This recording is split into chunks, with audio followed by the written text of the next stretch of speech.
کیا آپ اپنے مسنگ دانتوں کی وجہ سے پریشان ہیں یا نئے دانت لگوانا چاہتے ہیں جو فکس بھی ہوں؟ آپ مکمل طور پر بیوٹی اور کھانا کھانے کے ساتھ ساتھ مختلف قسم کی جو ڈینٹل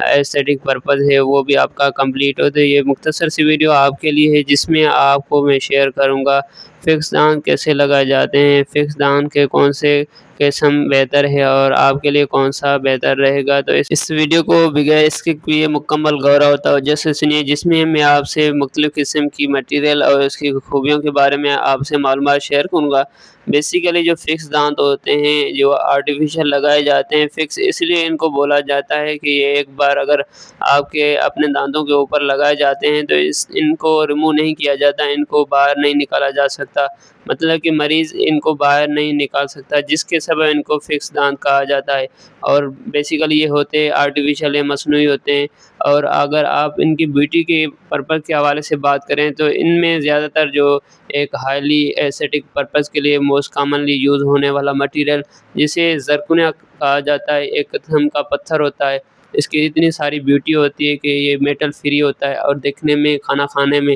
مختلف جو بھی ڈینٹل پرفارمنگ فنکشنز وغیرہ ہوتے ہیں اس میں کافی حد تک بہتر نمونے سے پرفارم کر جاتا ہے۔ دوسرا ہوتا ہے پورسلین فیوز ٹو میٹل، اس میں ایک طرح کا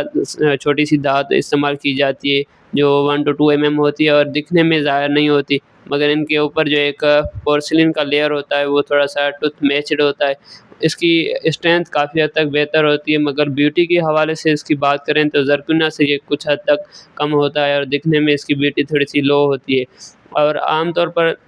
آج کل جو ٹرینڈ چل رہا ہے ڈینٹل امپلانٹ کا، یہ بھی ایک بہترین آپ کا آرٹیفیشل یعنی نیا دانت لگانے کا پروسیجر ہوتا ہے، جس میں آپ کے اپنے جبڑوں میں ایک اسکرو لگایا جاتا ہے جو آپ کے مسنگ دانتوں کی جگہ پر اسے فکس کرتا ہے۔ مطلب اس میں آپ کے جو نارمل دانت ہوتے ہیں اس کی کٹنگ وغیرہ نہیں ہوتی ہے، کنزرویٹو پروسیس ہوتا ہے،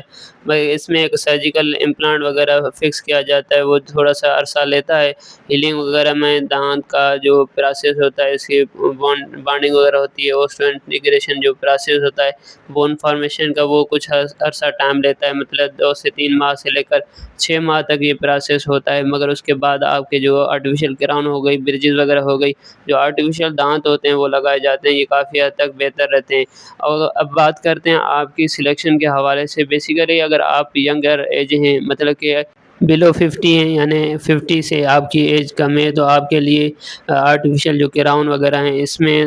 2 طرح کے جو مٹیریل میں نے موسٹ کامنلی بتایا، ایک پورسلین فیوز ٹو میٹل، دوسرا زرکونیا۔ اگر آپ افورڈیبل ہیں تو زرکونیا آپ کے لیے کافی حد تک بہتر رہے گا، اگر آپ تھوڑی سی افورڈیبل فیملی سے وابستہ نہیں ہیں تو آپ کے لیے پورسلین فیوز ٹو میٹل بھی کافی حد تک ایک ریپلیسمنٹ آپشن بہتر رہتا ہے۔ اگر آپ اپنے ڈینٹسٹ سے ایک بار کم از کم چیک اپ کرائیں گے تو جس میں وہ آپ کے اپنے نارمل جو دانت ہوتے ہیں اس کی اناٹمی بھی چیک کرے گا، اس کی ہیلتھ کے حوالے سے وہ مکمل معلومات لیں گے، جس کے بعد آپ کو ایک سلیکشن کرائٹیریا بتا کے آپ کو آرٹیفیشل دانت لگانے کا طریقہ بتائے گا، جس کے کاسٹ وغیرہ مکمل جو ٹریٹمنٹ پلاننگ ہوتی ہے اس کے متعلق آپ سے کافی معلومات شیئر کرے گا۔ امید ہے یہ مختصر سی ویڈیو آپ کے لیے ہیلپ فل ہوگی۔ اگر آپ میرے یوٹیوب چینل پر نئے ہیں تو چینل کو سبسکرائب کیجیے گا، ویڈیو پسند آئی ہو تو لائک اور شیئر کرنا نہ بھولے گا۔ اپنا خیال رکھیے گا، ملتے ہیں آنے والے ویڈیو میں، تب تک اللہ حافظ۔